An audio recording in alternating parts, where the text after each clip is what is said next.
Het Friesland House New York werd in 2009 openen bij het 400-jarig bestaan van de stad.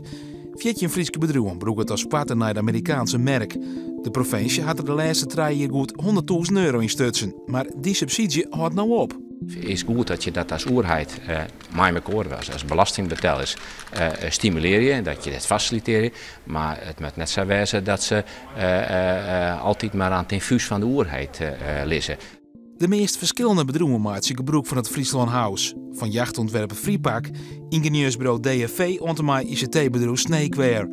En dat had al heel wat waardes op smieten. Het succes zit echt in samenwerken. Dus geen grote managementlaag of projectlagen, maar gewoon bottom-up met elkaar een kantoorruimte zoeken, een agent zoeken die bij ons past met de nuchtere Friese aard. En met elkaar de handen uit de mouwen, meerdere keren per jaar naar New York en gewoon het werk opzoeken.